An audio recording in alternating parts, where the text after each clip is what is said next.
July the 4th, Earth saw its hottest day since we started keeping records.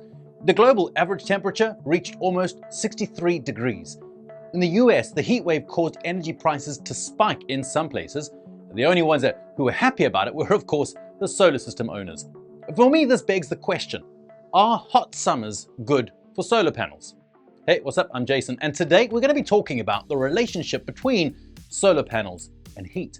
The place where power prices surged in June is Texas. In the hottest part of the state, the spike reached 100%, and that's because everyone has turned on their AC units.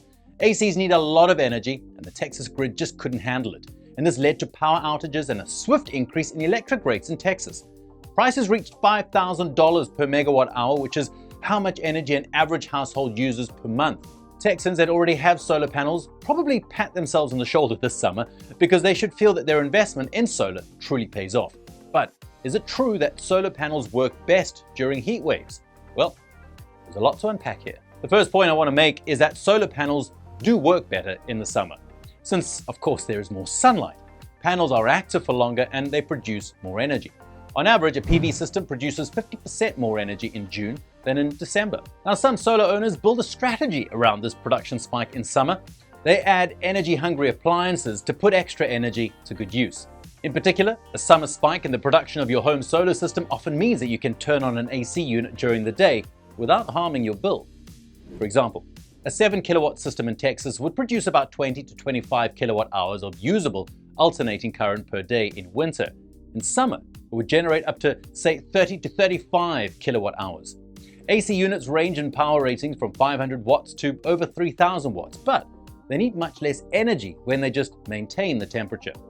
So, assuming you have about 10 kilowatt hours extra from your PV system for each summer day, you can comfortably add a medium to large air conditioner and keep it cooling your house for half a day. But there is a second point that I want to make, which is photovoltaic solar panels do not benefit from heat waves and hot weather in general. Here is a good place to distinguish between two common types of solar panels. The first one is photovoltaic panels that we are so passionate about. You see, they convert photons that are sunlight to electricity. And this electricity can be used to power absolutely anything in your house.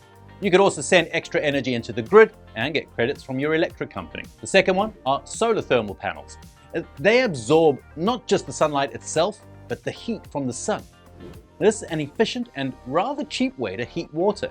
They're a good choice if you want to warm the pool, but they aren't as versatile as photovoltaic panels, and they're not going to help you power an AC, for example. Thermal panels do, however, benefit from heat waves, and they work better on hot days. Photovoltaic panels, on the other hand, not so much. Maybe the fact that there are more clear days in a hot summer does increase the overall production. But the best weather for photovoltaic panels is cold and sunny. When it gets hot, their production drops. But how bad does it drop? Well, if you look in the datasheet of a solar panel, you can find a temperature coefficient. It represents the decrease in production when the temperature of a solar cell gets over 77 degrees Fahrenheit. Now, it would be really straightforward if the temperature of a cell was equal to the air temperature, but solar panels are always hotter than the air. In summer, the solar panel temperature can reach 140 to 150 degrees, even when it's only 85 outside. On average, a solar panel loses about 10% of its production on a hot summer day. I won't get into too much math here, but if you're interested, you can go check out our article in a magazine, and I'll leave a link in the description below. If you live in a hot area and you want to go solar, here are some tips on how to go about it to minimize the losses from heat. First, look for panels with heterojunction cells. This is when a solar cell is enclosed in ultra-thin layers of silicon. Panasonic, SunPower, and REC, they use heterojunction technology, and their panels perform better at high temperatures. You can find these panels at A1 Solar Store, and you'll find a link below the video. Second, I would say avoid all black panels. They look better on the roof, but they tend to absorb more heat. You can pick panels with a white backsheet and a silver frame, and they're going to perform better in a hot place. Third, how hot your panels get depends on how you install them. If they're on your roof, hey, the roofing material is going to play its part. For example, a metal roof is worse than a tile roof. Make sense? So I would say that ground installation with backsides exposed to wind, that's the best way to minimize the losses from heat. If you put panels on your roof, Try to leave a 4 to 6 inch gap between the panels and the roof so that the air can circulate in between. Despite the losses from heat, solar panels proved to be a great choice in places like Louisiana, New Mexico, Arizona.